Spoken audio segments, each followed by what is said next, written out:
আমি যে উদ্দেশ্যে গিয়েছিলাম ভারপ্রাপ্ত চেয়ারম্যান মহোদয়ের সঙ্গে আমাদের বৈঠক করা, আমাদের লন্ডনে যে আমাদের প্রবাসী বাংলাদেশি যারা আছেন বিএনপির নেতাকর্মীদের সঙ্গে সভা হয়েছে, প্রেসের সঙ্গে আলোচনা হয়েছে এবং ভালো ফলপ্রসূ হয়েছে।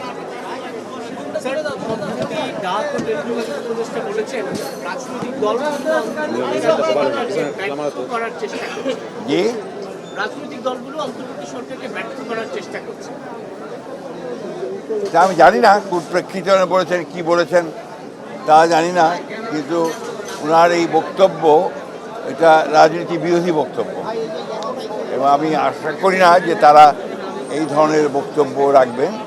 কারণ রাজনৈতিক দলগুলো সবসময়ই এই অন্তর্বর্তীকালীন সরকারকে সমর্থন করেছে এবং সমর্থন করার উদ্দেশ্য একটা আছে, সেটা হচ্ছে গণতন্ত্রকে পুনঃপ্রতিষ্ঠা করা, রেস্টোরেশন অফ ডেমোক্রেসি। সেটার জন্যেই আমরা কাজ করছি 15 বছর ধরে। আমরা সংগ্রাম করেছি, লড়াই করেছি এবং এটা উনি কি উদ্দেশ্যে কীভাবে বলেছে আমি জানি না। রিগেল এম্পোরিয়াম হানিবার্ড অফারে জিতে নিতে পারেন ইন্দোনেশিয়ার বালিতে স্বপ্নের হানিমুন।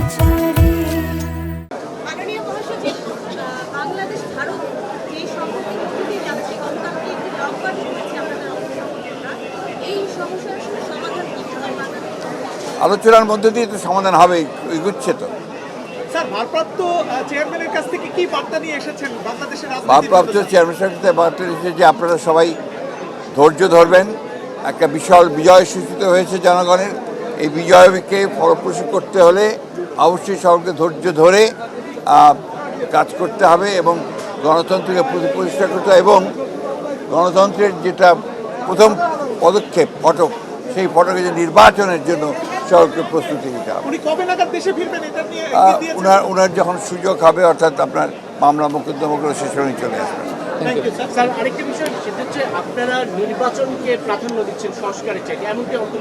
এই ধরনের ধারণাটা সম্পূর্ণ ভুল।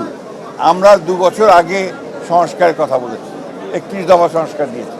তারও আগে 2016 সালে আমরা আপনার ভিশন ফর আপনার এনপি 2030 দিয়েছিলাম এবং আমরা এখনও বলছি যে আমরা ন্যূনতম সংস্কারগুলো করে নির্বাচন দেওয়ার জন্য। এই জন্যে যে বাংলাদেশে যে সমস্যাগুলো তৈরি হচ্ছে, এই সমস্যাগুলো নির্বাচিত সরকার ছাড়া সমাধান করা বেশ চ্যালেঞ্জিং।